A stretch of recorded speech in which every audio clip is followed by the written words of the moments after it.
নমস্কার, your internet school চ্যানেলে তোমাদের সকলকে স্বাগত। তো আজকে আমরা তোমাদের ক্লাস 8-এর ভূগোলের রায় ও মার্টিন কোশ্চেন ব্যাংক অনুসারে তৃতীয় পর্যায়ক্রমিক মূল্যায়নের মডেল কোশ্চেন সেট 6-এর প্রশ্নগুলোর সমাধান করব। তো দেরি না করে চলো ভিডিওটা শুরু করা যাক। প্রথমে একে বলেছে সঠিক উত্তরটি নির্বাচন করে লেখো। একেরটা বলেছে শিয়াল ও সীমার মাঝে অবস্থিত, সঠিক উত্তর হচ্ছে অপশান এ কনরাড বিযুক্তি।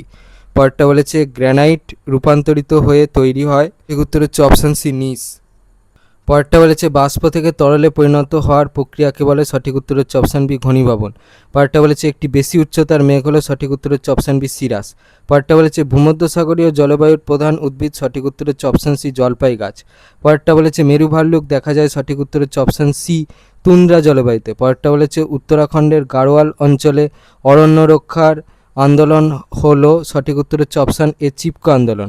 পরেরটা বলেছে রিও ডি জেনিরোতে বসুন্ধরা সম্মেলন হয়েছিল, সঠিক উত্তর হচ্ছে অপশান সি 1992 সালে। পরেরটা বলেছে গ্রেট ব্যারিয়ার রিফ, সঠিক অপশান হচ্ছে অপশান এ প্রশান্ত মহাসাগরে দেখা যায়। পরেরটা বলেছে ওসিয়ানিয়ার দীর্ঘতম নদী, সঠিক উত্তর হচ্ছে অপশান সি মারে ডার্লি।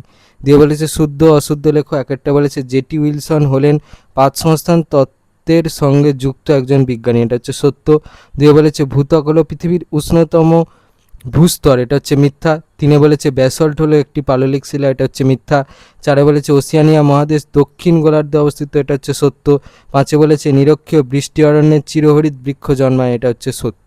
তিনে বলেছে শূন্যস্থান পূরণ করো ড্যাশ পাত সীমানায় ধ্বংস বা সৃষ্টি কিছুই হয় না। দেখো উত্তর। পরেরটা বলেছে নিরক্ষীয় নিম্নচাপ বলয় ও ক্রান্তীয় উচ্চচাপ বলয়ে প্রবাহিত হয় ড্যাশ বায়ু, উত্তরটা হচ্ছে আয়ন বায়ু। পরেরটা বলেছে 40 ডিগ্রি দক্ষিণ অক্ষরেখা বরাবর পশ্চিম থেকে পূর্বে প্রবাহিত পশ্চিমা বায়ুর বিশেষ নাম ড্যাশ। দেখো উত্তর। পরেরটা বলেছে প্রবল বজ্রপাত সহ ভীষণ ঝড় হয় ড্যাশ মেঘে। দেখো উত্তর। এই প্রশ্নের উত্তরটার জন্য এই প্রশ্নের উত্তরটা লিখলে হবে। পরেরটা বলেছে ভোপালের গ্যাস দুর্ঘটনা হয় ড্যাশ সালে। দেখো উত্তর। পরেরটা বলেছে ইটালির ড্যাশ হলো একটি অবিরাম সক্রিয় আগ্নেয়গিরি। দেখো উত্তর। পরেরটা বলেছে সব থেকে দ্রুতগামী ভূমিকম্প তরঙ্গ হলো ড্যাশ। দেখো উত্তর। পরেরটা বলেছে মার্বেল রূপান্তরিত হয় ড্যাশ থেকে। দেখো উত্তর। পরেরটা বলেছে অ্যাস্থেনোস্ফিয়ার দেখা যায় ড্যাশ ভূস্তরে। দেখো উত্তর। এই প্রশ্নের উত্তরটার জন্য এই প্রশ্নের উত্তরটা লিখলে হবে। পরের প্রশ্নটা বলেছে দাক্ষিণাত্যের মালভূমি মূলত ড্যাশ শিলায় গঠিত। দেখো উত্তরের প্রশ্নের উত্তরটা তোমরা এই প্রশ্নটা থেকে পেয়ে যাবে। পরে চারে বলেছে নিচের প্রশ্নগুলির অতি সংক্ষিপ্ত উত্তর দাও। একটা বলেছে কোন যন্ত্রের সাহায্যে ভূমিকম্পের তীব্রতা পরিমাপ করা হয়। উত্তরের প্রশ্নের উত্তরটার জন্য এই প্রশ্নের উত্তরটা লিখলে হবে। পরেরটা বলেছে জীবাশ্ম কোন শিলায় দেখা যায়। দেখো উত্তর। পরেরটা বলেছে ডোলড্রাম কোন অঞ্চলে দেখা যায়। দেখো উত্তরের প্রশ্নের উত্তরটার জন্য এই প্রশ্নের উত্তরটা লিখলে হবে। পরেরটা বলেছে জলের বাষ্পে পরিণত হওয়ার প্রক্রিয়াকে কি বলে। দেখো উত্তর। পরের প্রশ্নটা বলেছে মেধা পাটেকর কোন পরিবেশ আন্দোলনের সঙ্গে জড়িত। দেখো উত্তর। এইটা হবে। পাঁচে বলেছে নিচের প্রশ্নগুলির সংক্ষিপ্ত উত্তর দাও, যে কোনো চারটি। একটা বলেছে বিযুক্তি রেখা কাকে বলে। দেখো উত্তর। পরেরটা বলেছে ম্যাগমা ও লাভার মধ্যে পার্থক্য কি। দেখো উত্তর। এবার যেহেতু তোমাদের প্রশ্নটা 2 নম্বরের, তাহলে কি এখান থেকে নিজেদের মন পছন্দ মতো কেউ 2টো বিষয়ের উপর ভিত্তি করে লিখতে পারো, কারো মনে হলে 4টে বিষয়ের উপর ভিত্তি করে উত্তরটা লিখে দেবে সর্বোচ্চ। দেখে নাও, আমি সবগুলোই দেখিয়ে দিলাম।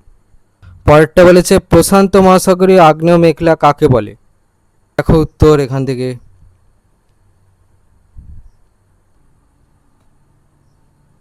পরেরটা বলেছে পাতালিক আগ্নেয়শিলা কাকে বলে, উদাহরণ দাও। উত্তর। এই প্রশ্নের উত্তরটা তোমরা এই প্রশ্নের উত্তরটা থেকে পাবে নাও। পরেরটা বলেছে শিশিরাঙ্ক কাকে বলে। দেখো উত্তর। পরেরটা বলেছে স্ট্র্যাটাস মেঘ কাকে বলে। উত্তর। এই প্রশ্নের উত্তরটা তোমরা এই প্রশ্নের উত্তরটা থেকে পাবে। এই 2 নম্বরটা লিখবে পুরোটা, দেখে নাও। পরে 6এরটা বলেছে নিচের প্রশ্নগুলির সংক্ষিপ্ত ব্যাখ্যামূলক উত্তর দাও, যে কোনো 4টি। একটা বলেছে অশ্ব অক্ষাংশ কাকে বলে। উত্তর। দুয়ে বলেছে নিরক্ষীয় জলবায়ু অঞ্চলের স্বাভাবিক উদ্ভিদের বর্ণনা দাও। দেখো এই প্রশ্নের উত্তরটা তোমরা, এই প্রশ্নের এর উত্তরটা তোমাদের পুরোটা লিখতে হবে, দেখে নাও এখান থেকে।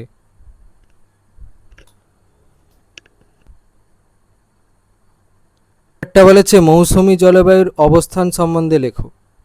উত্তর। পরের প্রশ্নটা বলেছে মারে ডার্লিং অববাহিকায় কৃষি ও পশুপালনের উন্নতির কারণগুলি লেখো। এর জন্য দেখো তোমাদের এই প্রশ্নের উত্তরটা থেকে লিখতে হবে এখান থেকে। পশুপালনের উন্নতির জন্য দেখো তোমাদের এই প্রশ্নের উত্তরটা লিখতে হবে এখান থেকে।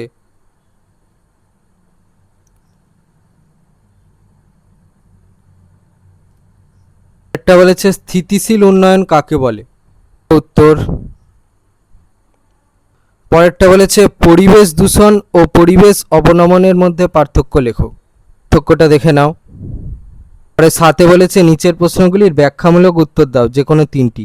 একটা বলেছে ভূমধ্যসাগরীয় জলবায়ু অঞ্চলের আর্থসামাজিক পরিবেশ ও জীবনযাত্রার পরিচয় দাও। দেখো এই প্রশ্নের উত্তরটার জন্য তোমাদের এই প্রশ্নের উত্তরটা লিখলে হবে এখান থেকে।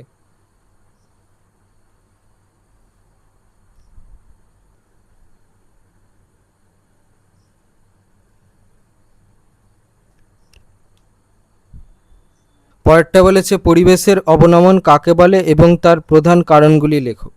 উত্তর। এই প্রশ্নের উত্তরটার জন্য এই প্রশ্নের উত্তরটা লিখলে হবে এখান থেকে। পরেরটা বলেছে অস্ট্রেলিয়ার ভূপ্রকৃতির বর্ণনা দাও।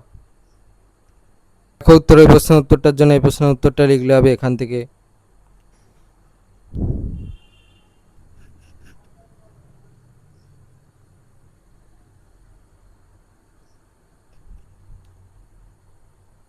পরের প্রশ্নটা বলেছে তুন্দ্রা জলবায়ু অঞ্চলের জলবায়ুর বৈশিষ্ট্যগুলি লেখো।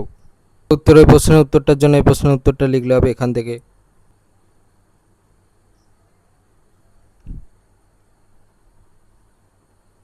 সাতের পাঁচে বলেছে ওসিয়ানিয়া মহাদেশের জলবায়ুর বর্ণনা দাও।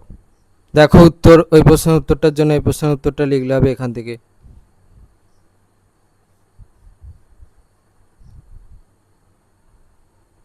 পরে আটে বলেছে পৃথিবীর মানচিত্রে নিম্নলিখিত বিষয়গুলি নাম ও প্রতীক সহ চিহ্নিত করো। একে বলেছে ডাউন্স তৃণভূমি, দুয়ে বলেছে আন্দিজ পর্বত, তিনে বলেছে কানাডীয় শিল্ড অঞ্চল, চারে বলেছে আমাজন নদী, পাঁচে বলেছে সুপিরিয়র হ্রদ। দেখে নাও আমি তোমাদের ম্যাপ পয়েন্টিংগুলো করে দিয়েছি। এই ছিল তোমাদের ক্লাস 8-এর ভূগোলের রায় ও মার্টিন কোশ্চেন ব্যাংক অনুসারে তৃতীয় পর্যায়ক্রমিক মূল্যায়নের মডেল কোশ্চেন সেট 6-এর প্রশ্নগুলোর সমাধান। তো তোমাদের যদি ভিডিওটা ভালো লেগে থাকে তাহলে ভিডিওটাকে অবশ্যই লাইক করে দাও এবং আমাদের চ্যানেলটাকে অবশ্যই সাবস্ক্রাইব করে দাও। এই ধরনের ভিডিও নোটিফিকেশান জলদি পেতে হলে আমাদের চ্যানেলটাকে সাবস্ক্রাইব করার পাশাপাশি পাশে থাকা বেল আইকনে গিয়ে অবশ্যই ক্লিক করে দাও, যাতে করে ভিডিও আপলোড হওয়ার সাথে সাথেই তোমরা তার নোটিফিকেশান পেয়ে যাও। আর দেখবে ভিডিও ডিসক্রিপশানে আমাদের টেলিগ্রাম এবং হোয়াটসঅ্যাপ গ্রুপের লিঙ্ক দেওয়া আছে, সেখানে তোমরা জলদি জয়েন করে যাও, যাতে করে সাজেশানের পিডিএফগুলো তোমরা ফ্রিতে এবং জলদি কালেকশান করে নিতে পারো। তো আজকের মতো ভিডিওটা এই পর্যন্তই, দেখা হচ্ছে পরবর্তী ভিডিওতে।